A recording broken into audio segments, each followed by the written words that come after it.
Congress party जिंदाबाद, राहुल गांधी जिंदाबाद, राहुल गांधी जिंदाबाद, सोनिया गांधी जिंदाबाद, सोनिया गांधी जिंदाबाद। बाढ़ के डाक बंगला में कांग्रेस पटना 2 जिला अध्यक्ष गुरजीत सिंह के नेतृत्व में बैठक का आयोजन किया गया, जिसमें संगठन के विस्तार पर चर्चा की गई। देखिए यहाँ पर एक संगठन का प्रारूप तैयार हो रहा है।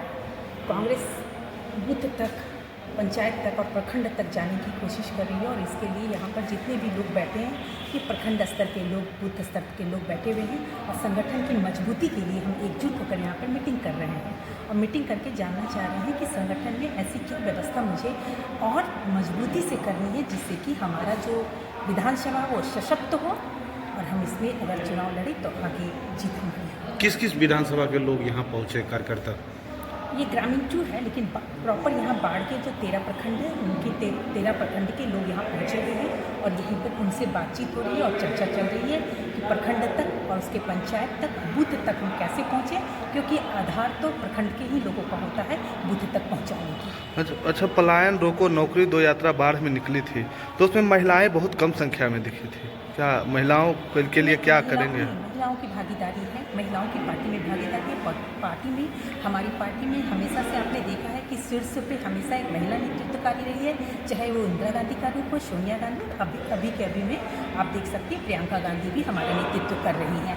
इसलिए महिलाओं की भागीदारी में कोई कमी नहीं है। जहाँ तक पलायन रोको और नौकरी दो की बात है, उसमें भी महिलाओं की पंक्ति बहुत रही है।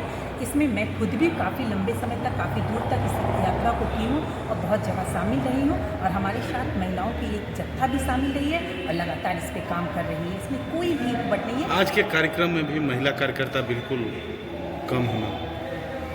हाँ, नहीं, ठीक है, आपका कहना सही है, क्योंकि हमने बहुत शॉर्ट नोटिस पे इस कार्यक्रम का आयोजन किया है, क्योंकि अभी आपने देखा होगा कि ज़्यादा दिन ही 5 से 7 दिन पहले नवनिर्मित जिलाध्यक्ष और कार्यकारिणी अध्यक्ष का नाम घोषणा हुई। उसके बाद हम लोग ने तुरंत, जैसे ही नौकरी दो पलायन रोको का कार्यक्रम ख़त्म हुआ, बस हम लोग तुरंत के तुरंत जो है अपने जो हम लोग जहाँ के हम लोगों को बनाया गया है कार्यकारिणी और जिलाध्यक्ष, वहाँ हम लोग दौरा शुरू कर दिए। ये बहुत शॉर्ट नोटिस का कार्यक्रम है। क्षेत्र में जा रहे हैं लोगों का किस तरह का रिएक्शन देख रहे हैं? लोगों ने कांग्रेस में अपनी आस्था जताई है। 2014 के बाद जो लोग ठगाए हैं, राम के नाम पर लोगों ने जो भरमाया है, इस परिस्थिति में लोगों ने अपनी आस्था जताई है। महंगाई की मार पड़ी है, नोटबंदी से जो परिस्थिति, अर्थव्यवस्था चरमरा गई है, किचन पे सबसे ज़्यादा प्रहार हुआ है, महिलाएं सबसे ज़्यादा आक्रोश है। इस बार विधानसभा चुनाव में क्या देख रहे हैं?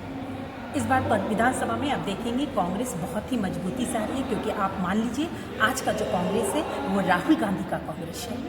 इस चीज़ को देखते हुए आगे बढ़ने की ज़रूरत है। कुछ लोग यह भी बता रहे हैं कि यह कांग्रेस तेजस्वी यादव के इशारों पर। नहीं, ये गलत बात है, ये गलत भ्रम फैलाया जा रहा है। कुछ एजेंट चलते हैं, कुछ स्लीपर सेल्स होते हैं, उनके द्वारा ये बातें फैलाई जाती है। ऐसा नहीं है। हमारी पार्टी में बहुत सख्ती से कार्यकर्ताओं के बीच में अपनी बातों को रख रही है, और उन्होंने साफ शब्दों में हमारे जो प्रभारी हैं, उन्होंने कह रखा है कृष्णा लावारू जी कि हम अब आकलन करेंगे शादी का घोड़ा और रेस का घोड़ा के बीच में। क्या परिचय हुआ? मेरा नाम नीतू सिंह निषाद हुआ, और मैं कांग्रेस की ग्रामीण कार्यकारी अध्यक्ष हूँ। Thank you. बाद पहला बैठक हो रहा है, किस रूप में देख रहे हैं?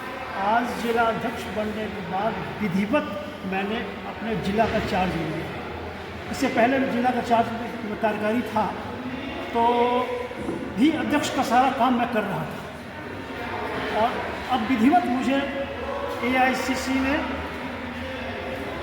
राष्ट्रीय अध्यक्ष खड़गे साहब ने, पूर्व राष्ट्रीय अध्यक्ष राहुल गांधी जी ने, बिहार प्रदेश कांग्रेस कमेटी के अध्यक्ष राजेश राम जी ने, बिहार के प्रभारी कृष्णा लावारू जी ने, बिहार में आए हुए सारे पर्यवेक्षकों के मिलकर मुझे ये जो जिम्मेवारी दी है, मैं अपनी जिम्मेवारी पर खड़ा उतरने की पूरी कोशिश करूँगा कि उन्होंने एक सिख को, बिहार में पहली बार ये हुआ है कि किसी सिख को जिलाध्यक्ष की जिम्मेवारी दी है।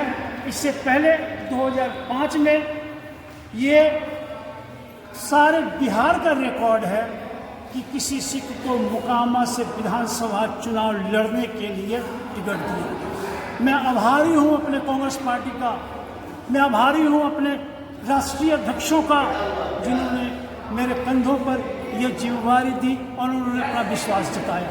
बाढ़ में कांग्रेस किस रूप में देख रहे हैं?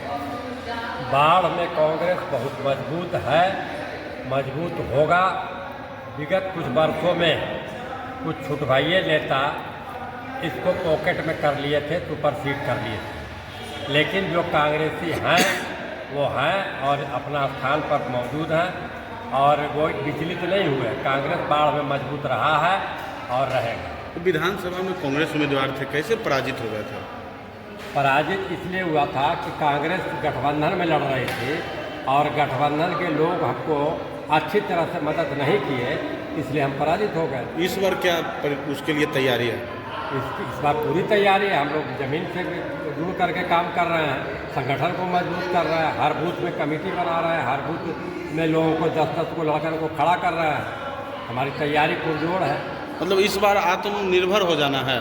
एकदम हम लोग निर्भर हैं और निर्भर रहेंगे।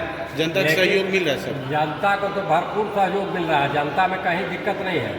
हम लोग ही में थोड़ा गड़बड़ी है कि हम लोग उसको दिखा नहीं पाते हैं कि हम आपका सेवा कितना दूर तक करेंगे। क्या लगता है कौन विधानसभा उम्मीदवार हो सकते हैं आपके पार्टी से इस बार?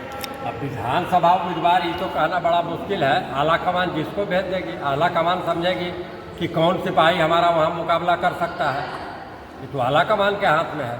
आपको दावेदारी मिलती है तो किस रूप में देखते हैं? जी हम तो देखते हैं कि पूरा मुस्तैदी से लड़ाई होगी, कहीं कोई दिक्कत नहीं होगा। अच्छा, जन स्वराज बाढ़ में कितना प्रभावित करेगा आपको पता? जैसे जन स्वराज कब जन्मा कब रासक, ये कहावत है, कब जन्मा कब राकस वाला बात है। कल जन स्वराज पैदा हुआ और आज सत्ता में आ जाएगी, ये असंभव। बाढ़ से कल गांधी मैदान, बाढ़ से गांधी मैदान की सारी कुर्सियां खाली रह गई। 20,000 कुर्सियाँ थी जिसमें 4 हिस्सा खाली था। क्या जनसुराज होगा? जनसुराज का क्या प्रोग्राम है, क्या कार्यक्रम है? कुछ नहीं। वो एक ऐसी तरह से किसी का प्रायोजित पार्टी है। क्या परिचय?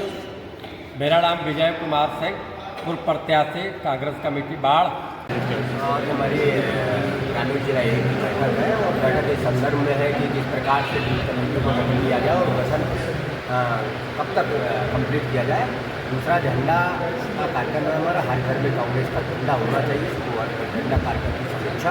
और तीसरा भी जिला कांग्रेस कमेटी, प्रदेश कांग्रेस कमेटी और ब्लॉक कांग्रेस कमेटी का विस्तार होता है, तो संगठन विस्तार पर भी हमारे मुख्य चर्चा। जी, आप किस तरह का कार्यकर्ता का उत्साह देखने को मिल रहा है बाढ़ में? कार्यकर्ता का उत्साह अभी मिला जुला मिल रहा है, लेकिन ये निश्चित तौर पर कि कांग्रेस के कार्यकर्ताओं को जो जोश और जुनून अभी पलायन रोको यात्रा में दिखा है, वो आने वाले समय में आपको हर जगह दिखेगा। और बाढ़ की बात रही या इस जिले की बात करूँ, निश्चित तौर पर यहाँ का युवा, यहाँ के लोग निश्चित तौर पर कांग्रेस के पक्ष में है और कांग्रेस के रीति और नीति के साथ आगे बढ़ना चाहते हैं। क्या परिचय हो sir? Vikram Pratap Singh, AICC coordinator. बाढ़ में पलायन रोको नौकरी दो यात्रा हुई और आज यहाँ बैठक हो रहा है कार्यकर्ता के साथ, किस रूप में देखा जाए सर? ये सब कवायद कांग्रेस पार्टी को मजबूत करने को लेकर है। सर्वप्रथम हम संगठन को मजबूती प्रदान करने का काम कर रहे हैं। हमारे नवनियुक्त अध्यक्ष जो है यहाँ पर हैं, ये सारे लोग जिस प्रकार से इस जिले में कांग्रेस को जिताने के लिए आगे बढ़ रहे हैं, उसी में हम लोग सहयोगी हैं। और आने वाले समय में आपको एक बहुत ही मजबूत स्ट्रक्चर इस जिले में कांग्रेस का नजर आएगा। इससे पहले चुनाव के 6 महीना 5 महीना पहले की तैयारी आप लोगों ने भी नहीं की होगी। दिल्ली से और सभी राष्ट्रीय नेता एक ही बात लेकर बैठे हैं कि हमें हर हाल में बिहार में अपनी सरकार बनाना है और इसके लिए सर्वप्रथम हम संगठन को मजबूत करना होगा और उसी के लिए बैठक है, उसी के लिए घेराव है। और आपको बता दें कि युवा जो यहाँ पर बेरोजगार युवा और पलायन, बिहार की जो सबसे बड़ी समस्या है पलायन, पूरे देश में पलायन के कारण हम हर जगह बिहारी भाइयों को देखते हैं, लेकिन कोई आदमी अपनी सुरक्षा से अपने घर परिवारों में संस्कृति नहीं छोड़ता। तो ये पलायन रोकने के लिए नीतीश कुमार पूरी तरीके से फेल है। इसी वजह से युवाओं ने कन्हैया कुमार जी के नेतृत्व में और कांग्रेस के नेतृत्व में यात्रा निकाली है। दिन प्रतिदिन आप देखेंगे युवाओं का, आम जनमानस का रोष प्रदेश सरकार के विरुद्ध बढ़ते जाएगा और आने वाले समय में कांग्रेस और की सरकार। अच्छा, पटना में जिस तरह से कन्हैया कुमार को कल थाना में बैठाया गया, किस रूप में देख रहे हैं तमाम घटना? ये निश्चित ही लोकतंत्र की हत्या है, संवैधानिक अधिकार है अपनी बातों को रखने का, और संवैधानिक अधिकारों के अंतर्गत हमने बात रखी। हमारे नेता आदरणीय कन्हैया कुमार जी ने एक बहुत लंबी पद यात्रा करके अपना संदेश पहुंचाने के लिए माननीय नीतीश कुमार जी तक पहुंच रहे थे, लेकिन बर्बरतापूर्वक उनके साथ और हमारे युवा साथियों के साथ, युवा कांग्रेस परिवार के हमारे बहुत से युवाओं के साथ लाठीचार्ज किया गया, उन्हें घायल किया गया। वाटर कैन बहुत पानी की बौछार उनके ऊपर मारी गई और कन्हैया कुमार जी को बलपूर्वक गिरफ्तार कर दिया गया। उन्होंने संदेश दिया, कांग्रेस पार्टी का बहुत स्पष्ट संदेश है, किसी भी प्रकार के दमन से झुकने और डरने वाले नहीं है। युवाओं की ये लड़ाई लगातार आगे लड़ते रहे। अच्छा सर, जन स्वराज का भी पटना में कल कार्यक्रम था, क्या लग रहा है आगामी विधानसभा में क्या रोल रहेगा? जन स्वराज और उनके प्रधान जी के बारे में हमारा मुझे मानना है कि वो पहले पेड एम्प्लॉय के रूप में और एक प्रकार से कॉन्ट्रैक्ट बेसिस पे भारतीय जनता पार्टी के साथ व्यवसायिक रूप से काम करते थे, और अब वो ये व्यवसाय का चूल्हा उतार दिए हैं और पूरी तरीके से उनकी पीठ पर जो काम करने के लिए आगे बढ़ रहे हैं। और इससे कोई फर्क नहीं पड़ता किसान किशोर जी हो या और कोई भी हो, जनता तय कर रही है कांग्रेस और महागठबंधन की सरकार चुनना है। नीतीश कुमार से उठ चुके हैं, उनकी नीतियों से उठ चुके हैं, ये वो कटवलों को कहीं कोई सम्मान नहीं है। मुझे क्या लगता है बाढ़ विधानसभा से जिस तरह आपके पार्टी के उम्मीदवार पिछले बार थे, कुछ मतों से वो पराजित हो गए, इस बार राजद भी दावेदारी दे रही है बाढ़ सीट को? ये सब टिकट पे जो भी चर्चा इसको नेताओं के द्वारा किया जाएगा, और अब इसके लिए समय है। अपने नेता और इस संगठन विस्तार के लिए यहाँ पर बैठक कर रहे हैं, उसी पर हम प्रधानमंत्री जाएंगे और संगठन को मजबूत करने के लिए काम करेंगे। क्या परिचय? शिवलिंग में राजस्थान छत्तीसगढ़। Thank you.